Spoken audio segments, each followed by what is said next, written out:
Chapter 15. Naya, Southern Sudan, 2009. Even though the water spraying out of the borehole was brown and muddy, some of the little boys wanted a drink right away. But their mothers held them back. The men kept on working with the drill. Their leader talked to Naya's uncle and father and some of the other village men. Later, Depp explained things to her. "Don't worry," he said. "The water is muddy because it's still mixed with the old water that they're using from the pond. They have to drill farther down to make sure of getting deep enough into the good, clean water underground. And they have to put in the pipes and make a foundation with the gravel and then install the pump and pour cement around it. And the cement has to dry. It would be several more days before they could drink the water," Depp said.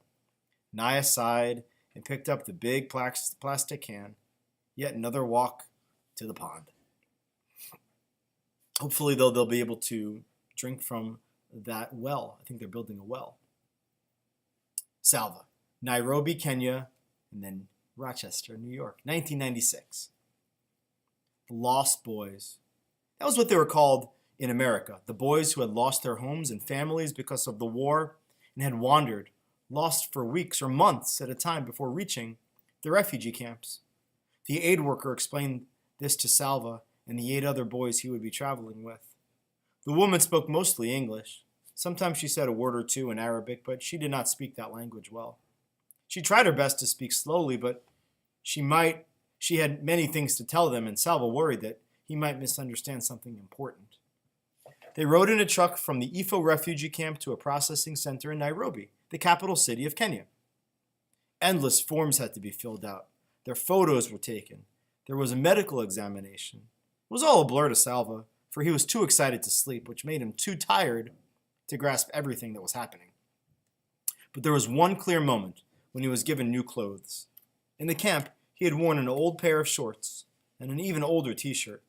He had taken as good care of them as he could, but there were holes in the shirt, and the waistband of the shorts were stretched out and threadbare.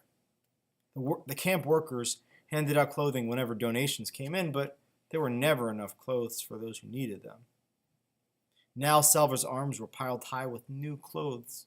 Underwear, socks, sneakers, a pair of long pants, a t-shirt, and a long-sleeve shirt to wear on top of it. And he was to wear all these clothes at the same time. "It's winter in America," the aid worker said. "Winter?" Salva repeated. "Yes, very cold. You'll be given more clothes in New York." "More clothes?" Salva shook his head. "How could I possibly wear any more clothes?" Salva could hardly believe his eyes when he boarded the plane in Nairobi. Every person had a seat, and they all had luggage too. With all these people, hundreds of heavy padded chairs, and all those bags, how would the plane ever get off the ground? Somehow it did, not like a bird lifting off lightly with a quick flapping of wings, but with shrieks and roars from the engines as the plane lumbered down the long runway, as if it had to try as hard as it could to get into the air. I think we can infer he has never been on an airplane. Once the plane was safely aloft, Salva stared at the scene outside the small window. The world was so big, yet everything in it was so small. Huge forests and deserts became mere patches of green and brown. Cars crawled along the roads like ants in a line. And there were people down there, thousands of them, but he could not see a single one. "Would you like a drink?" Salva looked up at the woman in her neat uniform and shook his head to show that he did not understand. She smiled. "Coca-Cola? Orange juice?" Coca-Cola? Long ago, Salva's father had once brought a few bottles of Coca-Cola back from his trip to the market. Salva's first taste had been startling. All those bubbles jumping around in his mouth. What a rare treat it had been. "Coca-Cola, thank you," Salva said. And with each sip, he remembered his family passing the bottles from hand to hand, laughing at the tickly bubbles, and sharing and laughing it together. The journey to Salva's new home required not one, not two, but 3 planes. The first plane flew from Nairobi to Frankfurt, in a country called Germany. It landed with an alarming thump, then braked so hard that Salva was thrown forward in his seat. The strap across his stomach caught him hard. He took a second plane from Frankfurt to New York City. It too landed abruptly, but this time Salvo was ready. And he held tightly to the armrests. In New York City, the aid worker led the boys to different gates. Some would be making the final leg of their trip alone, while others were in groups of 2 or 3.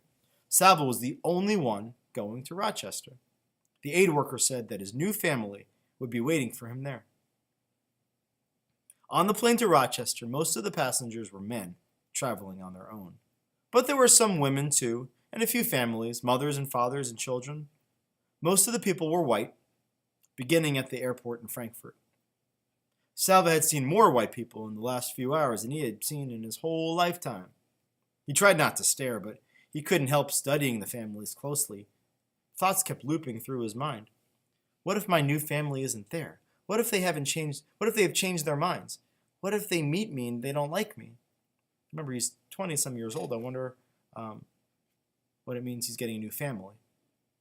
As a 20-year-old, maybe he'd be old enough to be by himself, but maybe they're going to let him stay with him in their house. I'm confused about that.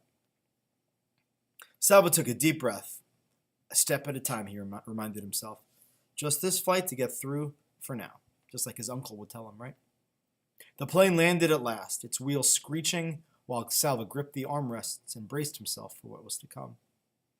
They were standing there, smiling and waving in the airport lobby. His new family, Chris, the father, Louise, the mother, and their 4 children. Salvo would have siblings, just as he had before. He felt his shoulders relax a little on seeing their eager smiles. Salvo said hello and thank you many times, for in his fatigue and confusion, these were the only words he felt sure about. He could not understand what anyone was saying, especially Louise, who spoke so quickly that at first he was not sure she was even speaking English.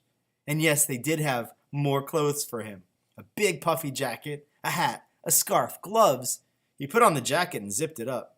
The sleeves were so bulky that he felt as if he couldn't move his arms properly. He wondered if he looked very foolish now, with his body and his arms so fat and his legs so thin.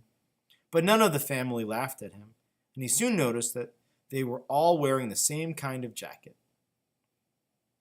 The glass doors of the airport terminal slid open, and then the frigid air hit Salvo's face like a slap. Never had he felt such cold before. In the part of Africa where he had lived all his life, the temperatures rarely dropped below 70 degrees. When he inhaled, he thought his lungs were surely going to freeze solid and stop working. But all around him, people were still walking and talking and moving about. Apparently, it was possible to survive in such cold temperatures. And he now understood the need for the awkward padded jacket. Salvo stood still inside the terminal doors for a few moments. Leaving the airport felt like leaving his old life forever. Sudan, his village, his family. Tears came to his eyes, perhaps from the cold air blowing in through the open doors. His new family was already outside. They turned and looked back at him. Salvo blinked away the tears and took his first step into a new life in America. That's the end of chapter 15.